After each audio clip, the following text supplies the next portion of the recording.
Welcome back once again to the reviews. Today I've got some more fans I'm going to talk about. These ones are from Bitspower, so thank you Bitspower for sending these over. Today we're talking about the Nord 2 120 and the Nord 2 140. We're going to test these all together. We've got a 3-pack of the 120s and a single pack of the 140. So what I've done so far is test it at my sort of stock configuration, which is 3 140 Corsairs in the front and a single 120 at the back with 3 120s at the bottom as well. We've got the Silentium Fortis 5 Dual as the CPU cooler. So I've tested it using these, and I've also done a GPU test as well. So I've run Cinebench for the CPU, and I've ran Unigen superposition for the GPU. So what we'll do is we'll get those test results together, and then we'll put these fans in, and we'll see sort of what the difference is, if any. Hopefully they'll be better than the ones I've got at the moment. These are really old Corsair fans in the front, and like I said, I've got Arctic PU12s in the bottom and the rear. So I'll take you through them, unbox them, show you them first, and then we'll get on with the sort of review as to how well they perform.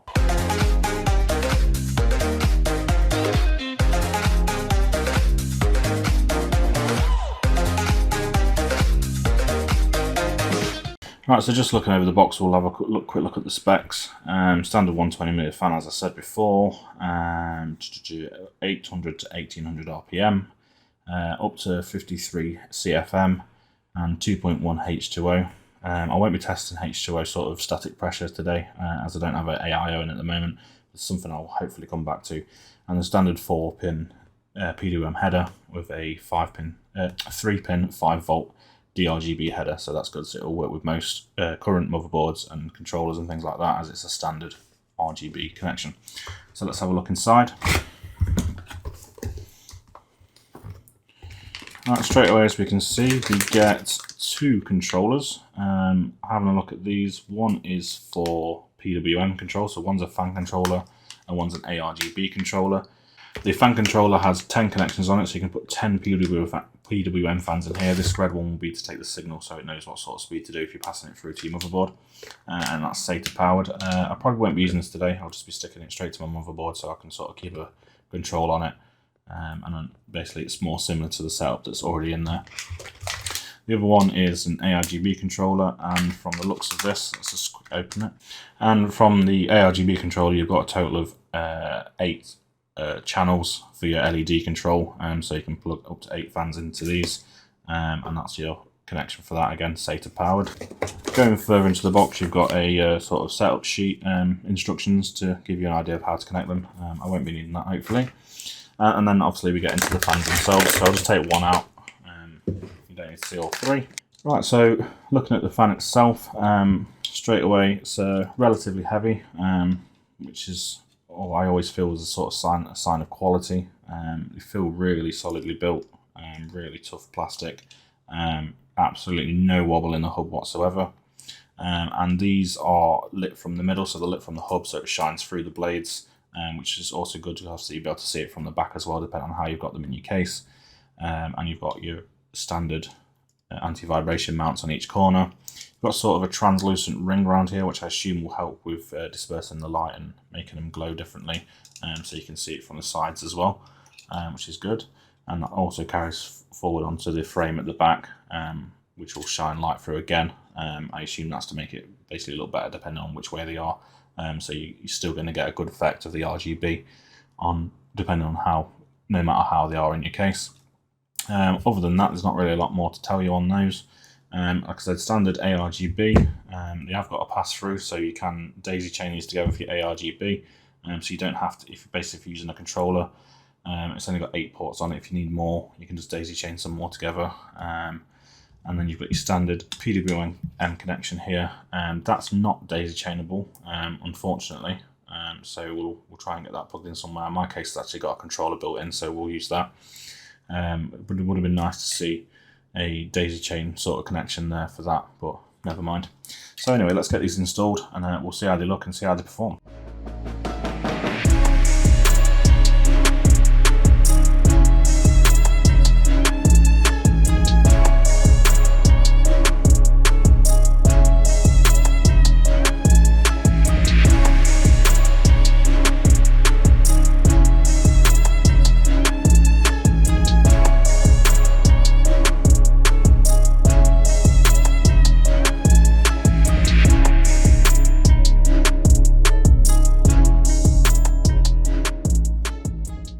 Alright, so there I have it. There's the Nord 120 and 140 from Bitspower, and the results are in. I've tested it on both GPU and CPU. As I mentioned at the beginning, it's Cinebench for CPU and Superposition for GPU. Ran them both at high speeds on the standard test and with these fans in as well, to give a comparable result. And yeah, in terms of aesthetics, they look absolutely brilliant. I think you'll agree with me when I say that.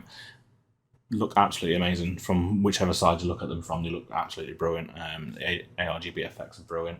The lights diffused really well, as it's from the hub and it goes out into the blades as well. It looks really, really nice and really, really bright and vibrant as well.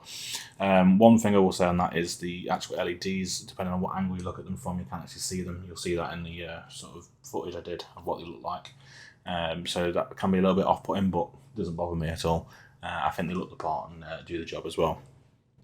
In terms of performance, so we'll talk about the CPU first. Like I say, I did Cinebench, run it just for 5 minutes on multi-threaded. This is on a 5900X, running at about 4.5 gigahertz all cores. So obviously it generates a lot of heat. Cinebench is a bit of a test that wouldn't be sort of results you'd get normally through normal use, but it's basically the worst case scenario. So CPU before I put these fans in, we were on a average of 71 on the package and 60 on the CPU, with a maximum of 76 and 65 likewise. And afterwards we were 75 average and 65, so a little bit higher, and a maximum of 78 and 67. However, this was done on a test afterwards on the first test, so there would have been a bit of residual heat there. The room has heated up by a couple of degrees, so that could be sort of a factor in that. Also, the fans before were 3 140s in the front bringing air in. This is a 3 120s, so the amount of air they move could be quite different. And because of the way my case is, my fans are at the bottom, not spread out across the whole sort of case, which could obviously affect the amount of air getting to the CPU as well. So all in all, the results are great. It's not a bad result by any means. Obviously not the best there is, but it's not bad at all, and I can definitely recommend them based on the results I got. Your mileage may vary depending on what sort of CPU, coolers and things you're using as well. Hopefully at some point I'll do a test and test static pressure. I'll put them on an AIO cooler and see how well they perform there compared to something like, I know, the Be Quiet or something like that. Anyway, going on to the GPU results. Before the test, this was Superposition, ran extreme and high on the settings, whatever they're called, I can't remember, and 1440p, so it's sort of a custom setup. And what we got was an average of 35.7 before and a maximum of 60.9. So really, really good temperatures before.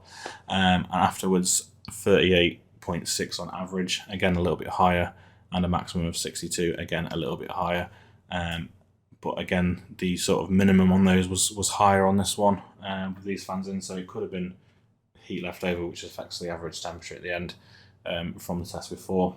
Ideally, obviously, I'd have a temperature controlled room, but I don't have that. However, in terms of the ability to keep the GPU cool, not a problem whatsoever.